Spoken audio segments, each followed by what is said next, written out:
Hello student, स्वागत है एक बार फिर से आपके अपने यूट्यूब चैनल में। आज से हम शुरू करने वाले हैं 10th क्लास की साइंस। 10th क्लास की साइंस है उसे हम सीरियल से पढ़ने वाले हैं। बिल्कुल बेसिक से लेके चलेंगे, बिल्कुल बेसिक से शुरू होगी और क्वेश्चन के साथ सॉल्व करते चलेंगे। बिल्कुल बहुत ही मज़ा आने वाला है। और हम इस पूरी साइंस को पहले केमिस्ट्री होगी, फिर बायोलॉजी होगी, फिर फिजिक्स होगी। हो सकता है एक एक वीडियो भी आए इनके साथ में, लेकिन अभी फ़िलहाल में यही प्लान किया गया है। आपको आगे जब प्लान चेंज होगा तो इसके बारे में बता दिया जाएगा।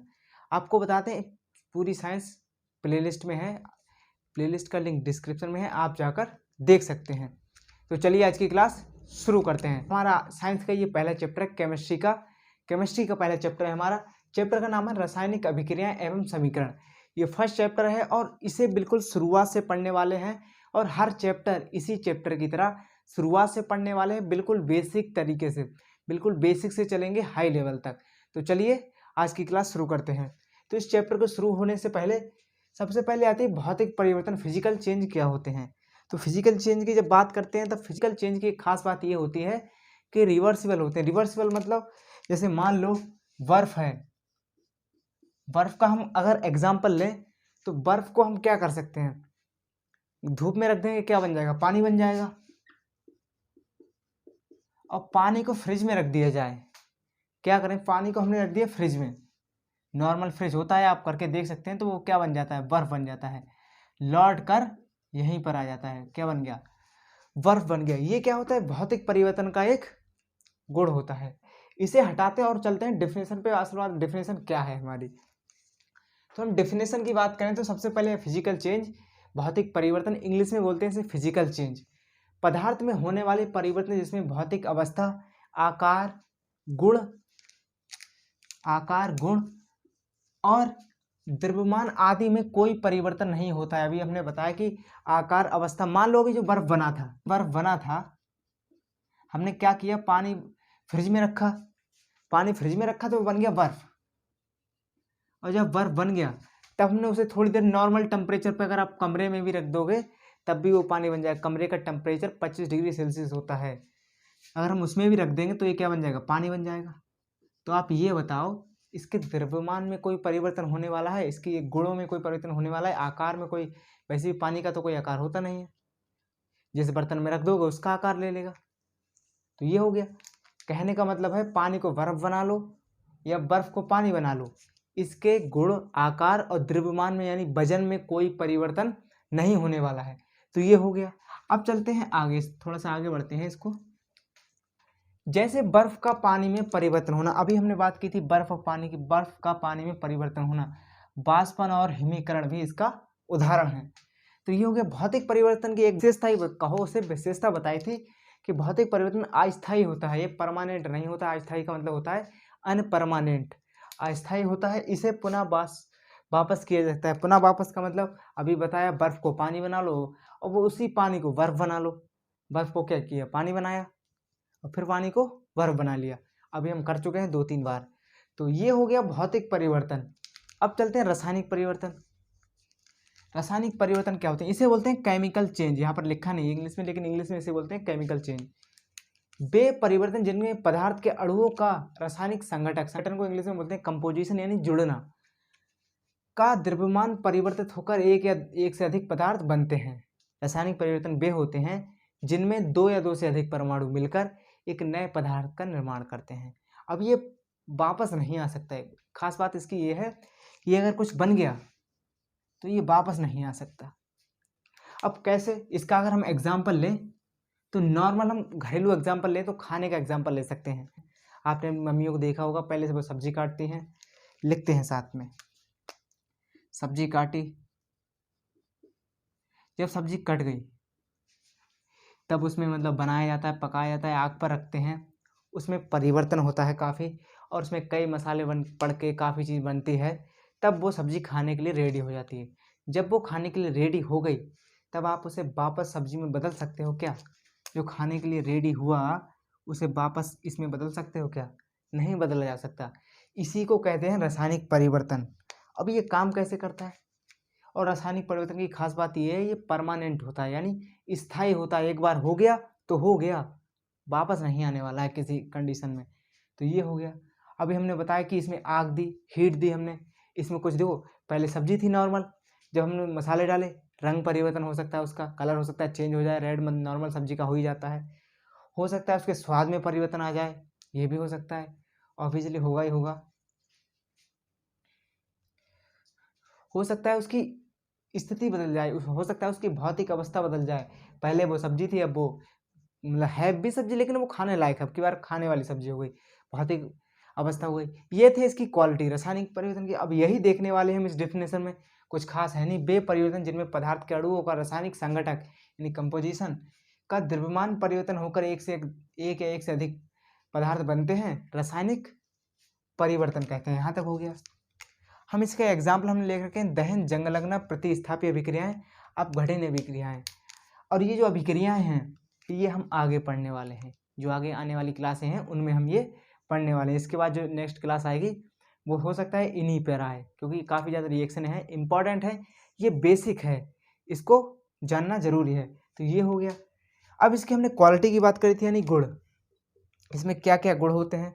तो सबसे पहले गैस निकलती है, हमने सब्जी बनाई थी, खुशबू भी आएगी उसमें अच्छी मतलब कुछ अच्छा बनेगा, अच्छी खुशबू आएगी, ये है फर्स्ट क्वालिटी।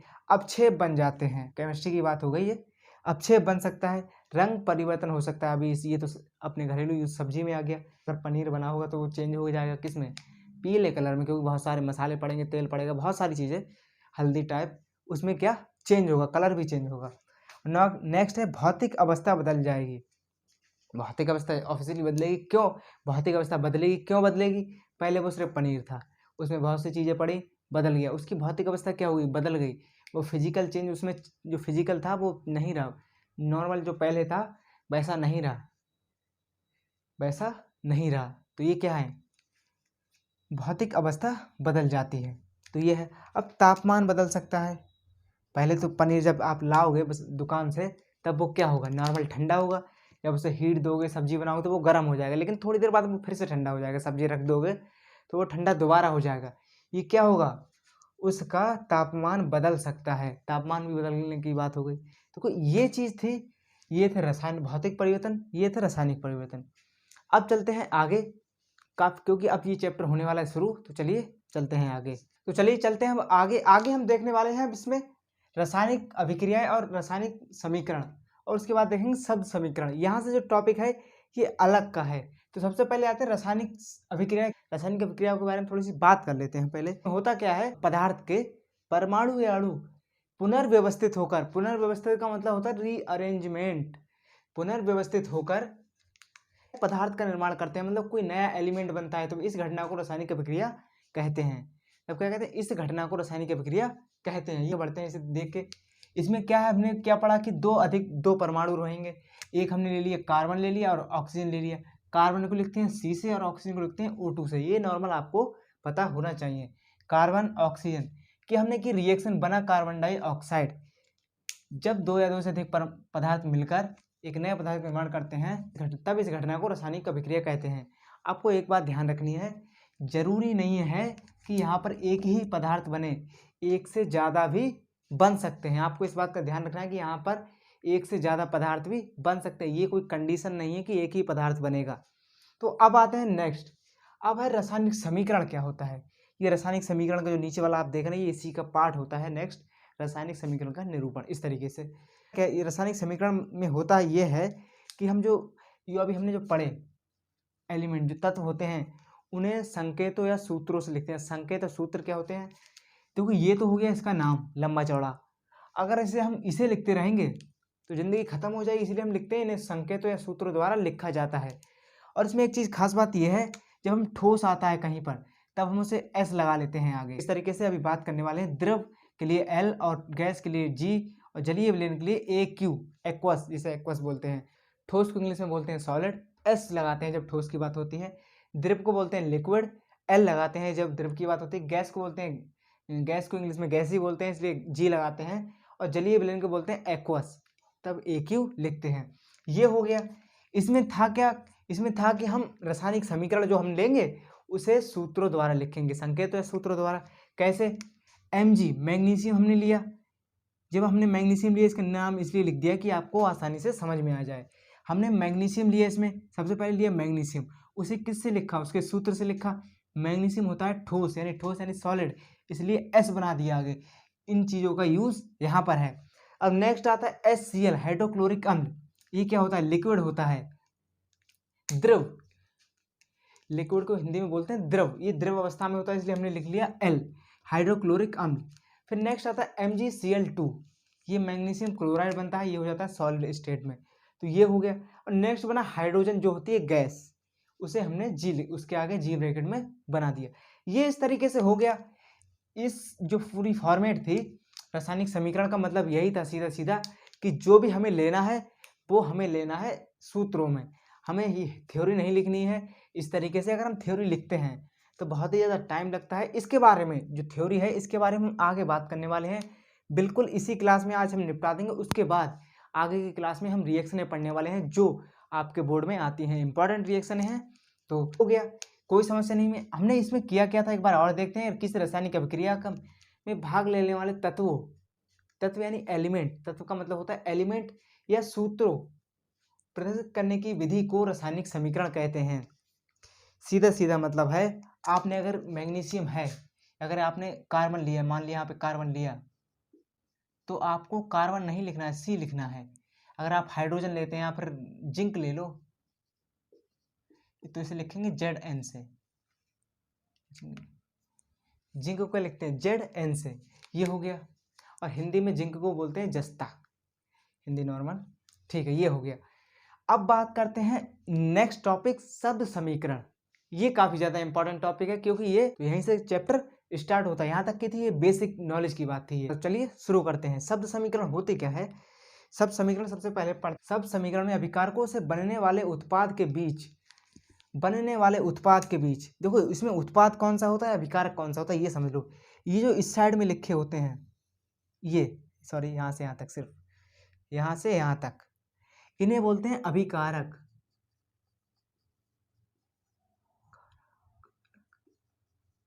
इन्हें बोलते हैं अभिकारक। और जो यहां से यहां तक बना, इसे कहते हैं उत्पाद। यहां शायद आपको दिखता नहीं, उत्पाद लिखा हुआ है इसलिए साइड में तीर बनाकर लिख दिया।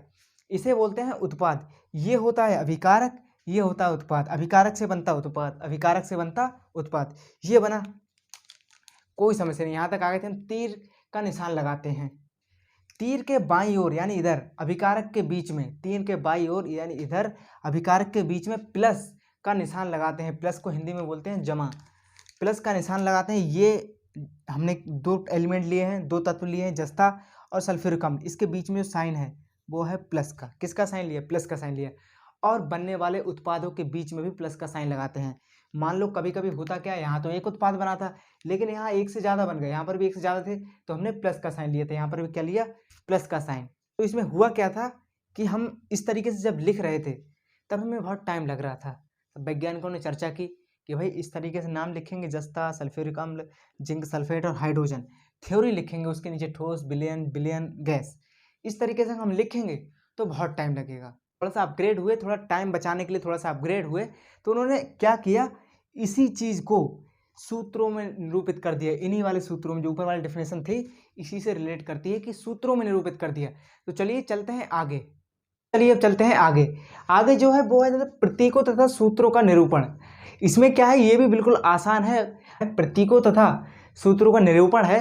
इसमें हम करने क्या वाले हैं, इसमें जो हम अभी तक नाम लिखते आ रहे थे, अभी आपने देखा पिछले में हमने लिखा जस्ता प्लस सल्फ्यूरिक अम्ल, फिर हमने तीर का निशान लगाया, उसके आगे जो भी बना था वो लिखा, उत्पाद का नाम लिखा। लेकिन इसमें हम वैसा नहीं करने वाले हैं। इसमें हम करेंगे क्या, डायरेक्ट फार्मूला लिखेंगे, डायरेक्ट सूत्र और संकेत लिखेंगे। इसमें कुछ ड्रामा नहीं लिखेंगे हम। जैसे आपको दिखाते हैं किस तरीके से लिखेंगे। जैसे हाइड्रोजन प्लस O2, बहुत आसान है ये। हमने क्या किया और बना क्या, H2O। हम रासायनिक तत्वों के नाम के स्थान पर प्रतीकों या सूत्रों का लिखना रासायनिक समीकरण या वैज्ञानिक विधि कहते हैं। अगर रासायनिक समीकरण की जगह वैज्ञानिक विधि दे दे तो बारा नहीं बनना है, आपको लिखनी यही चीज़ है। तो ये हो गया।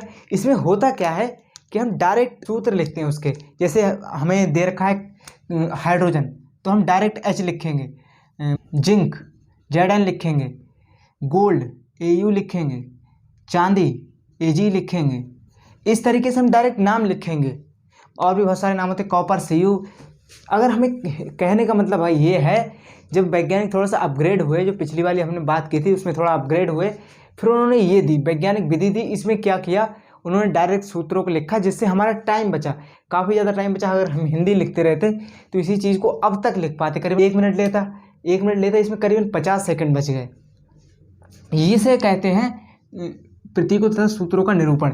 इसका भी फायदा हमें मिलता है और मिलता रहेगा, क्योंकि हम नाम लिखते लिखते तो पागल हो जाएंगे। अगर नाम की बात की जाए तो अगर हम नाम से ही करेंगे तो नाम लिखते लिखते पागल हो जाएंगे। इसलिए ये काफ़ी हेल्प करती है हमारी ये जो विधि है। असल बात, इसका पेपरों में तो ये कभी नहीं पूछी जाती, लेकिन इसका बेसिक नॉलेज होना बहुत ज़्यादा ज़रूरी है। इसके बाद आती है कंकाली समीकरण। अब कंकाली समीकरण क्या होती है? कंकाली समीकरण वह होती है असंतुलित समीकरण। असंतुलित समीकरण क्या होती है? असंतुलित समीकरण के बारे में बात करते हैं। वह समीकरण जिसके इधर वाले होते हैं अभिकारक, अभिकारकों से बनता है उत्पाद। क्या बनता है? उत्पाद। ये जो अभिकारक और उत्पाद के जो अणुओं की संख्या है, अगर वो समान ना हो तो उसे असंतुलित समीकरण कहते हैं। वो कैसे उसे देखते हैं। इधर देखो कितने हाइड्रोजन है, 2 हैं। इधर कितना ऑक्सीजन है, 1 है। लेकिन जब आप यहाँ देखोगे तो यहाँ हाइड्रोजन 1 है और ऑक्सीजन 2 है। दो ऑक्सीजन, यहाँ तो 1 ही है, तो ये क्या हो गई? असंतुलित हो गई। हमें दोनों तरफ बराबर करना है। यहाँ H है, यहाँ O2 है, यहाँ H2O है। इसे हम देखते हैं आगे, इस चीज़ को हम देखने वाले हैं आगे। इसके लिए आइए कंकाली समीकरण, असंतुलित समीकरण है, इसी को हम यहाँ पर लिख देंगे। कुछ ज़्यादा बड़ा 30 मार्क का वाला काम नहीं है। जब किसी असंतुलित समीकरण को सूत्रों द्वारा लिखते हैं, इसी सूत्रों द्वारा लिखना है, जिसे कंकाली समीकरण या असंतुलित समीकरण कहते हैं। जैसे इसी का एग्जाम्पल लेते हैं, H + O2। ये बना क्या? H2O। ये क्या बना? H2O। यहाँ पर 1 हाइड्रोजन है, यहाँ पर 2 ऑक्सीजन है, यहाँ पर 2 हाइड्रोजन है, 1 ऑक्सीजन है। तो ये क्या है? असंतुलित समीकरण है। क्या है ये? असंतुलित समीकरण है। ये क्या होगी? असंतुलित समीकरण। इसे संतुलित कैसे करेंगे? इसे संतुलित करेंगे संतुलित समीकरण में।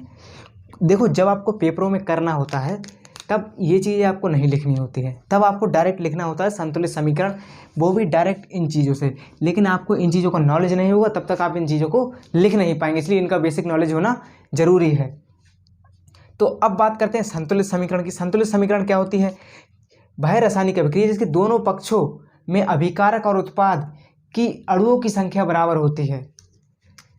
कहने का मतलब है, ये अभिकारक होते हैं, आपको पता ही है, नॉर्मल ये अभिकारक हैं। ये बना उत्पाद, इधर अणुओं की संख्या और इधर बराबर होगी, तो इसे कहेंगे संतुलित समीकरण। अब इसमें करते हैं संतुलित, H + O2 बनेगा क्या? H2O। इसमें हम करेंगे अब इसे संतुलित। कैसे करेंगे वो देखते हैं। गिनना शुरू करते हैं। यहाँ कितने हाइड्रोजन हैं? 2 हैं। यहाँ कितना है? 1 है। क्लियर हो गई। यहाँ कितने ऑक्सीजन? 2 हैं। यहाँ कितना ऑक्सीजन? 1 है। तो हमें करना क्या है? यहाँ पर 2 ऑक्सीजन बनाने हैं और यहाँ 2 हाइड्रोजन लाने हैं, क्योंकि यहाँ तो हाइड्रोजन 2 हैं। यहाँ 2 ले लेंगे और यहाँ ले लेंगे 4 क्यों लिया यहाँ पर? आप कहेंगे हमें तो बना देने तो 2 थे, लेकिन हमें 2 ऑक्सीजन बनाने थे, हाइड्रोजन थोड़ी 2 बनाने थे। हाइड्रोजन तो पहले से ही 2 थे, 2 दूना 4, और जिसके आगे भी होता है, यानी यहाँ पर ये लिखा है, इसका मतलब है कि यहाँ पर कुछ भी हो, H2O C जितने भी हो, सबके आगे लग जाता है ये। यहाँ पर मतलब C भी 2 है, O भी 2 है और H भी 2 है। यहाँ पर ये O भी 2 है और यहाँ पर जो H है ऑलरेडी ये तो 2 पहले से ही, तो 2 दूना 4, 2 और मिल गए, तो ये कितने हो गए? 4 हो गए। इसे सही से लिखते हैं, तो यहाँ पर हो गया H2O। जैसे हमने 2 लिया तो 2 दूना 4, यहाँ पर 4 H हो गए और ऑक्सीजन हो गए 2। अब यहाँ पर आओ, ऑक्सीजन 2 हैं, 2 ठीक है, और हाइड्रोजन कितने हैं इसमें? 2 दूना 4, 4 हाइड्रोजन है, 4 हो गए। इस तरीके से ये हो जाती है संतुलित समीकरण। ये इंपॉर्टेंट है। इससे आगे वाली जो क्लास है उसमें हम पढ़ने वाले हैं रासायनिक समीकरण को संतुलित करने की विधियाँ। जितने भी ये समीकरण हैं, इन्हें संतुलित कैसे करा जाएगा, संतुलित करने की विधियाँ, उन्हीं विधियों पर हम बात करने वाले हैं अगली क्लास में। इंपॉर्टेंट टॉपिक कई विधियाँ, जैसे ऊष्माशोषी, ऊष्माक्षेपी, अपघटन, प्रतिस्थापी, काफ़ी ज़्यादा रिएक्शनें हैं, तो उन्हें हम पढ़ने वाले हैं। वो मोस्ट इंपॉर्टेंट टॉपिक है। तो इसी तरीके से आपको सीरियल से बिल्कुल हम पढ़ने वाले हैं पूरी किताब। चैनल पे नए हैं तो चैनल को सब्सक्राइब कर लीजिए, क्योंकि इस तरह की क्लासें आपको मिलने वाली है। मिलते हैं अगली क्लास में, तब तक के लिए जय हिंद जय भारत।